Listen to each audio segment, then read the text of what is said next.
पौष मास की ठंडी और पवित्र रात्रि, चारों ओर शांति का वातावरण और भक्तों के हृदय में भगवान श्री हरि विष्णु के चरणों में समर्पण का भाव। इसी पावन समय में आती है पौष मास की सफला एकादशी, एक ऐसी दिव्य तिथि जो असफल जीवन को भी सफलता की राह दिखा देती है।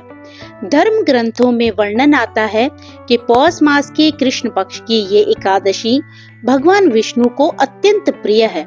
जो भक्त इस दिन व्रत, पूजा और कथा श्रवण करता है, उसके पापों का नाश होता है, दरिद्रता दूर होती है और जीवन में सुख, शांति और समृद्धि का वास होता है। कहा जाता है कि सफला एकादशी का व्रत केवल बाहरी नियमों का पालन नहीं, बल्कि भीतर की असफलताओं, निराशाओं और नकारात्मकता को त्याग कर भक्ति के मार्ग पर चलने का संकल्प है।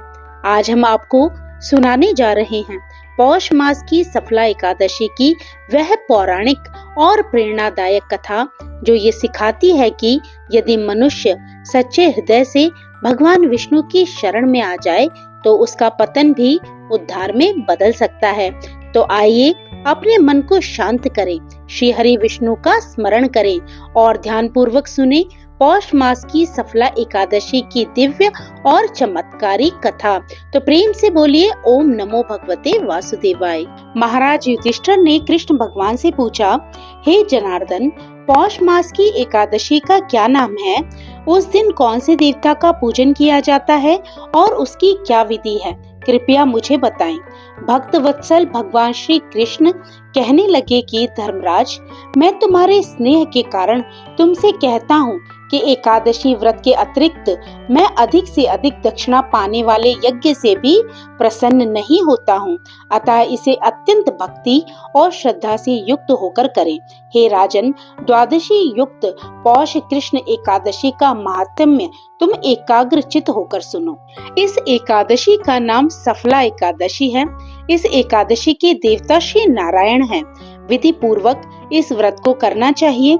जिस प्रकार नागों में शेषनाग, पक्षियों में गरुड़, सब ग्रहों में चंद्रमा, यज्ञों में अश्वमेध यज्ञ और देवताओं में भगवान विष्णु श्रेष्ठ हैं, उसी तरह सब व्रतों में एकादशी का व्रत श्रेष्ठ है। जो मनुष्य सदैव एकादशी का व्रत करते हैं वे मुझे परम प्रिय हैं। अब इस व्रत की विधि कहता हूँ। मेरी पूजा के लिए ऋतु के अनुकूल फल, नारियल, नींबू, नैवेद्य आदि 16 वस्तुओं का संग्रह करें। इस सामग्री से मेरी पूजा करने के बाद रात्रि जागरण करें। इस एकादशी के व्रत के समान यज्ञ, तीर्थ, दान, तप और कोई दूसरा व्रत नहीं है। 5000 वर्ष तप करने से जो फल मिलता है उससे भी अधिक सफला एकादशी का व्रत करने से मिलता है। हे राजन, अब आप इस एकादशी की कथा सुनिए। चंपावती नगरी में एक महिष्मान नाम का राजा राज्य करता था। उसके 4 पुत्र थे। उन सब में लुम्पक नाम वाला बड़ा राजपुत्र महापापी था। वह पापी सदा पर स्त्री और वैश्यागमन तथा दूसरे बुरे कामों में अपने पिता का धन नष्ट किया करता था। सदैव ही देवता, ब्राह्मण, वैष्णवों की निंदा किया करता था। जब राजा को अपने बड़े पुत्र के ऐसे कुकर्मों का पता चला तो उन्होंने उसे अपने राज्य से निकाल दिया। तब वह विचारने लगा कि कहाँ जाऊं, क्या करूं। अंत में उसने चोरी करने का निश्चय किया। दिन में वह वन में रहता और रात्रि को अपने पिता की नगरी में चोरी करता तथा प्रजा को तंग करने और उन्हें मारने का कुकर्म करता। कुछ समय पश्चात सारी नगरी भयभीत हो गई। वह वन में रहकर पशु आदि को मारकर खाने लगा। नागरिक और राज्य के कर्मचारी उसे पकड़ लेते, किंतु राजा के भय से छोड़ देते। वन में एक अति प्राचीन विशाल पीपल का वृक्ष था। लोग उसकी भगवान के समान पूजा किया करते थे। उसी वृक्ष के नीचे वह महापापी लुम्पक रहा करता था। इस वन को लोग देवताओं की क्रीड़ा स्थली मानते थे। कुछ समय पश्चात पौष कृष्ण पक्ष की दशमी के दिन वह वस्त्रहीन होने के कारण शीत के चलते सारी रात्रि सो नहीं सका। उसके हाथ पैर अकड़ गए। सूर्योदय होते होते वह मूर्छित हो गया। दूसरे दिन एकादशी को मध्याह्न के समय सूर्य की गर्मी पाकर उसकी मूर्छा दूर हुई। गिरता पड़ता वह भोजन की तलाश में निकला। पशुओं को मारने में वह समर्थ नहीं था, अतः पेड़ों के नीचे गिरे हुए फल उठाकर वापस उसी पीपल के वृक्ष के नीचे आ गया। उस समय तक भगवान सूर्य अस्त हो चुके थे। वृक्ष के नीचे फल रखकर वे कहने लगा, हे भगवान, ये फल आपको ही अर्पण है, आप ही इन्हें खाकर तृप्त हो जाइए। उस रात्रि को दुख के कारण रात्रि में उसे नींद नहीं आई। उसके इस अनजाने में ही किए गए उपवास और जागरण से भगवान अत्यंत प्रसन्न हो गए और उसके सारे पाप नष्ट कर दिए।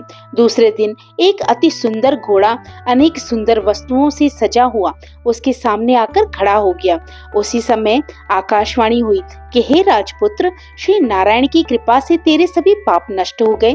अब तू अपने पिता के पास जाकर राज्य प्राप्त कर। ऐसी वाणी सुनकर वह अत्यंत प्रसन्न हुआ और दिव्य वस्त्र धारण करके भगवान आपकी जय हो कहकर अपने पिता के पास गया। उसके पिता ने प्रसन्न होकर उसे समस्त राज्य का भार सौंप दिया और स्वयं वन की ओर प्रस्थान कर गए। अब लुम्पक शास्त्रानुसार राज्य करने लगा। उसके स्त्री पुत्र आदि सारा कुटुंब भगवान नारायण का परम भक्त हो गया। वृद्ध होने पर वह भी अपने पुत्र को राज्य का भार सौंपकर वन में तपस्या करने चला गया और अंत समय में वैकुंठ को प्राप्त हुआ। तो अंत में भगवान श्री कृष्ण धर्मराज युधिष्ठिर से कहते हैं कि जो मनुष्य इस परम पवित्र सफला एकादशी का व्रत करता है उसे अंत में मुक्ति मिलती है। जो नहीं करते वे पूंछ और सींगों से रहित पशुओं के समान है।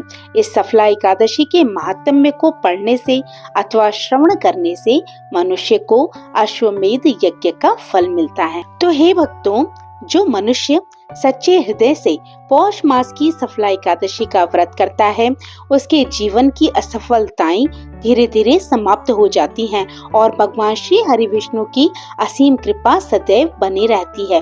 इसी विश्वास के साथ आज की ये पावन कथा यहीं पर पूर्ण होती है। आशा करती हूँ आपको ये कथा पसंद आई होगी। अगर आपने ये कथा यहाँ तक सुनी हो तो प्लीज इसे लाइक कीजिएगा और अगर आप मेरे चैनल पे नए हो तो इसी प्रकार की कथाओं को आगे भी सुनने के लिए प्लीज मेरे चैनल को सब्सक्राइब करना मत भूलिएगा।